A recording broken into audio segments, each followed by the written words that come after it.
Hello and welcome to Heart of Avocado. If you're new here, my name is Tapasya and I make new videos every Tuesday and Friday on topics such as self-love, productivity, minimalism, and more. In today's episode of bullet journaling and planning with me, I am going to be designing my January bullet journal spreads. So for this month, I was really inspired by all the Art Deco spreads I saw on Pinterest and Reddit and all over social media, so I decided to give it a shot myself and design a Art Deco cover page for January. So I generally don't really do cover pages. I usually tend to stick to a more minimalist layout, so cover pages are not generally something I do, and when I do make them, I usually regret them and end up not liking the pages at all, and I also never really revisit my pages much. And another reason I don't do it is I'm just not very artistic. I don't have much art talent, and when I try to make really intricate designs, I usually end up messing up and hating the page, so I just usually stick to a very minimalist layout to avoid that and to just keep my bullet journal more functional and enjoyable to use for myself. And even though the spread turned out okay in the end, I personally didn't really like it after I made it, so I think starting next month I'm going to go back to my no cover page way of doing things. So anyway, I started off by penciling out this whole design. This was actually really easy to make because all you need is a ruler and all you have to do is connect dots, so it makes it really easy to make an Art Deco style piece. So once I penciled it all out, then I went over it with my Pigma Micron fine liner and I outlined the entire design.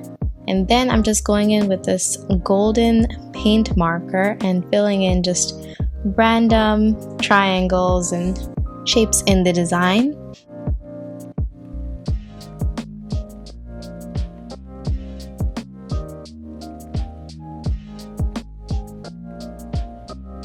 So I started off pretty smooth, but this paint marker wasn't the best pen to use for this because it eventually started running out of ink. Even though I could hear a lot of ink in it when I shook it, it just wouldn't come out, and it was really difficult to get the whole design completed. But I still like the overall golden layout.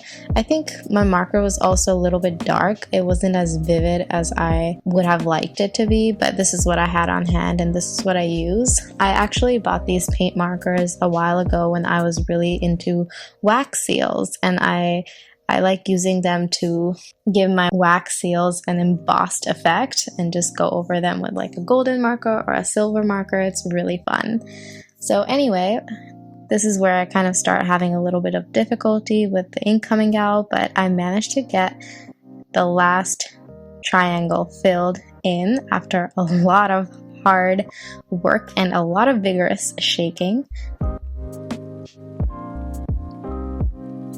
And then I just wrote out January and I traced over that and gave it that brush script effect. And then I also went in with my brush marker and I filled some of the shapes in with the black ink.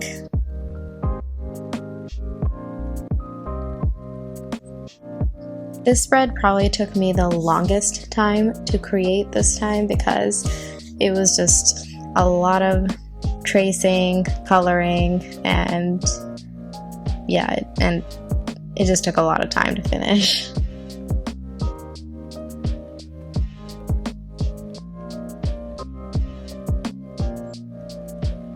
The fun thing about bullet journaling is that it's very relaxing and therapeutic. Like, even if you don't end up liking your spread in the end, it's just a great way to spend some me time and just focus on the creation.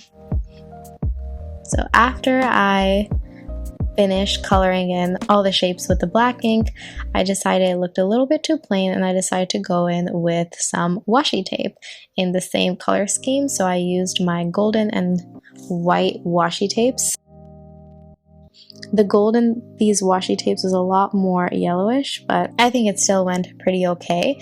And later on, I actually came back to the spread, and that border on top and on the bottom, I colored that in with the black ink as well, and I think that made it look a little bit more nice. So for the next page, which is going to be my quote page, I just went with a simpler design, but similar to the design on the left with some of those Art Deco aspects.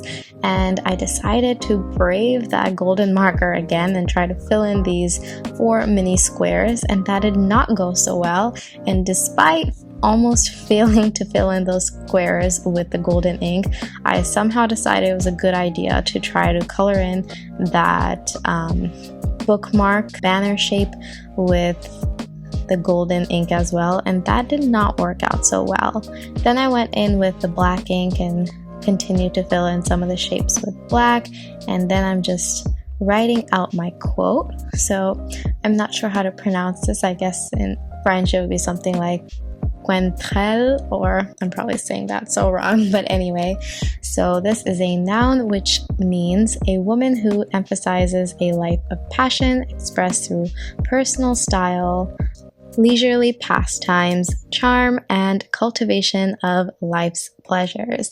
This month, I really want to focus on creating more things, so I thought this was a really nice quote.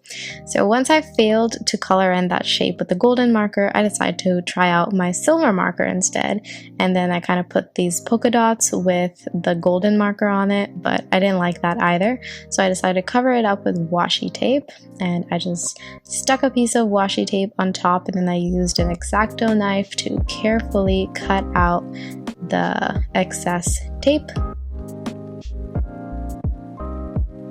I was careful to put really light pressure because I didn't want to penetrate the paper behind it, and then I just outlined it in the black marker, and then I just erased any other marks, and I moved on to my monthly page.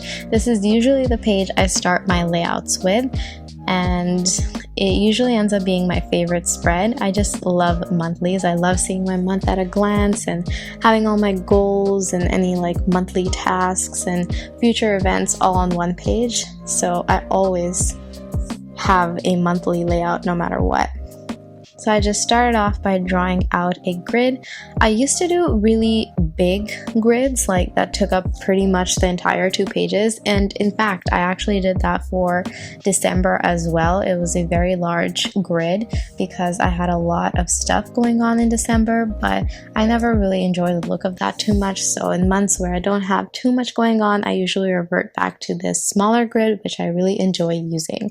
So I started off by drawing that out, and then I labeled all the days of the week, and then I just went in with my Pigma Micron and I drew mini circles in which I'm going to write out the days of the month in my Sakura white jelly roll pen. Then I decided to go in with some stickers, which by the way is a great hack. If you're someone like me, someone who's not too artistic or not into art too much, then stickers are a great way to make your spreads look really pretty without having to draw it out yourself. So I was just trying out several different options here, and I had a pretty hard time making up my mind, but I did finally settle on a design, and I think it turned out pretty cute.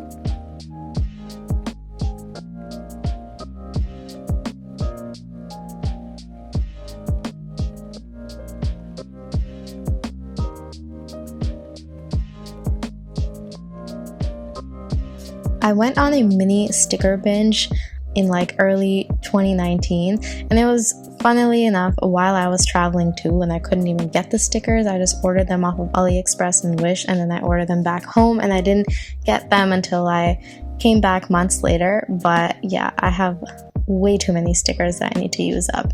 So I actually didn't like the look of the days of the week. I thought it looked a little too plain, so I just went over it with my black marker and I covered it all up, and then I wrote in all of the days of the week as well as the goals, to-dos, and future. Next on, I'm moving over to my mood tracker.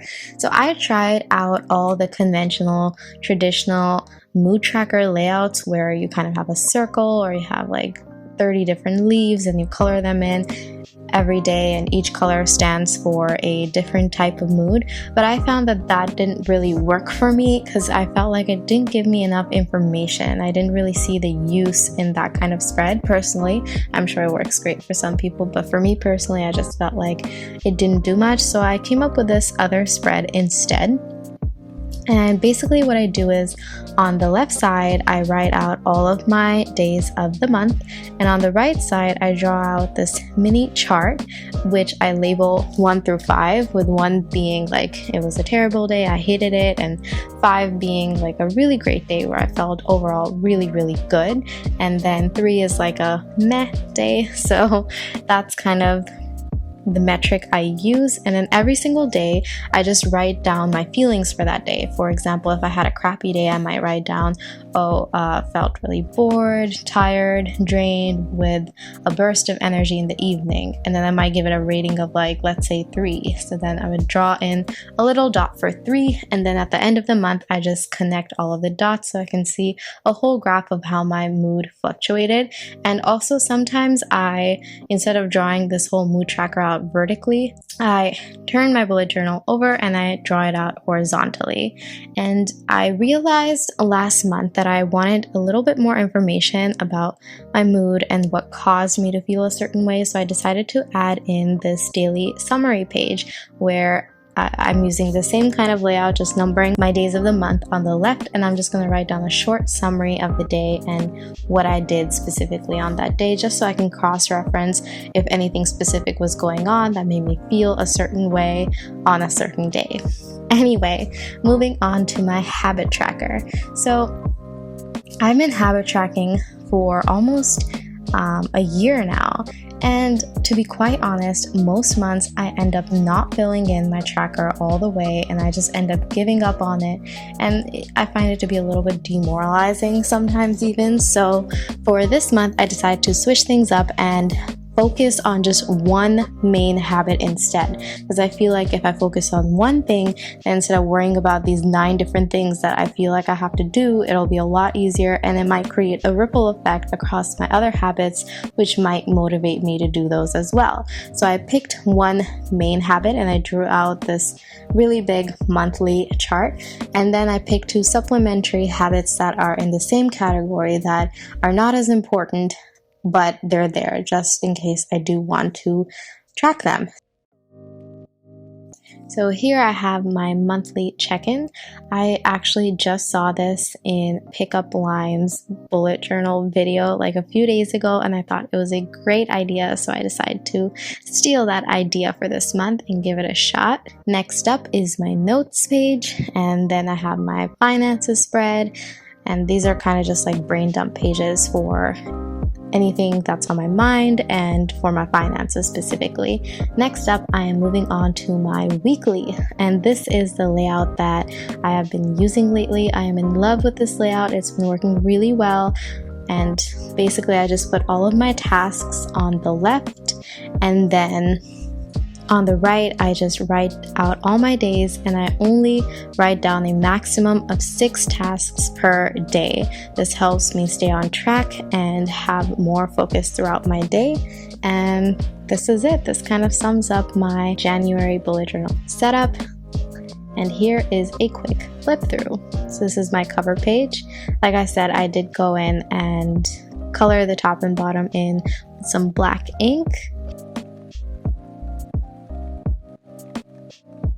This is my monthly, which ended up being my favorite spread, and I ended up outlining the entire page for this too, so some slight changes here and there. Then I have my mood tracker, my daily summary, my habit tracker, my monthly check-in, my notes, my finances, and finally my weekly layout.